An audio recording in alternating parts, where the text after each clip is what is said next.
4টি 6 ও 6টি 4 মেরে শুরুটা করেছিলেন অভিষেক শর্মা। এরপরে মিডল অর্ডারে ঝড় তুলেন হেনরি ক্লাসেন। তাদের তাণ্ডবে আগে ব্যাট করে বড় পুঁজি পায় সানরাইজার্স হায়দ্রাবাদ। জবাব দিতে নেমে চেন্নাইয়ের ব্যাটাররাও লড়াই করে দারুণভাবে। মিডল অর্ডারের দ্রুততায় জমে ওঠে ম্যাচ। দুই দলের মাঝে লড়াইটা হয় হাড্ডাহাড্ডি। সেখান থেকে ম্যাচে ফলাফল এবং সব ঘটনা এক করে বিস্তারিত এই রিপোর্টে। দুই দলের কাছে 5 ম্যাচে ছিল 4 পয়েন্ট করে। সেখান থেকে আজ আগে ব্যাট করে চেন্নাইয়ের বোলারদের বিপক্ষে শুরুটা দারুণ করেন তরুণ বামহাতি ওপেনার অভিষেক শর্মা।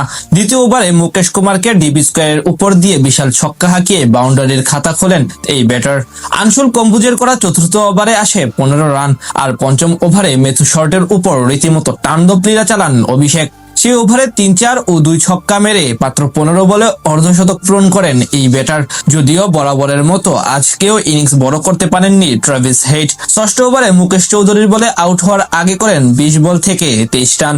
ঠিক 1 বল পরেই গোল্ডেন ডাক মেরে আজ সাজঘরে ফিরে যান ঈশান কিষান। পাওয়ার প্লেতে সেই 2 উইকেট হারিয়ে 84 রান তুলে সানরাইজার্স হায়দ্রাবাদ। খানিক পরে নিজের প্রথম ওভার বল করতে এসে অভিষেককে আউট করে যান জেমি ওভারটন।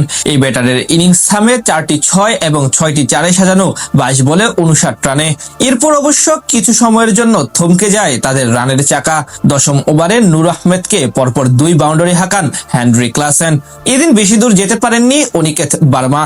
একই পরিণতি হয়েছে নীতিশ কুমার রেড্ডির। তার কাছ থেকে আসে 8 বল থেকে মাত্র 12 রান। যদিও অন্য প্রান্ত থেকে ধীরে ধীরে মারমুখী হতে থাকেন প্রোটিয়া ব্যাটার হেনরি ক্লাসেন। 16তম ওভারে পূরণ করেন নিজের ক্যারিয়ারের 10ম আইপিএল অর্ধশতক। 39 বলে 59 রান করে তিনি থামেন আনসুল কম্বুজের বলে বোল্ড হয়ে। শেষ দিকে সবার ছোট ছোট ইনিংসে 9 উইকেট হারিয়ে 194 রানের পুঁজি পায় হায়দ্রাবাদ। বল হাতে চেন্নাইয়ের জার্সিতে 3টি করে উইকেট নেন জেমি ওভারটন এবং আনসুল কম্বুজ।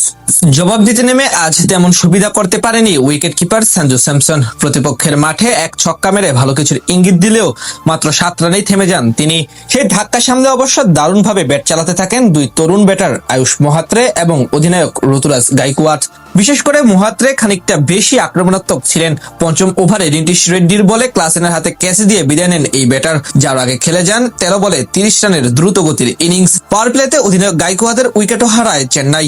6 ওভার শেষে তাদের স্কোরবোর্ডে জমা পড়ে 76 রান। দলের বিপদে হাল ধরেন মেথিউ শর্ট এবং সারফারাজ খান। দুজন মিলে দেখে শুনে উইকেটের লাগাম টেনে ধরেন। নবম ওভারে দলীয় 17 রানের গন্ডি পার হয় সিএসকে। এরপর অবশ্য সারফারাজ আউট হয়ে যান 25 রান করে। খানিক পরে 0 রানে আউট হন ডেল্ট ব্রেভিস। এতেই বিপাকে পড়ে যায় চেন্নাই। বাকি ব্যাটাররা আর তেমন ভাবে প্রতিরোধ করতে পারেনি প্রতিপক্ষ বোলারদের বিপক্ষে, যার সুবাদে পরাজয় নিয়ে মাঠ ছাড়ে তারা। বিপরীতে জয় তুলে নেয় সানরাইজার্স হায়দ্রাবাদ।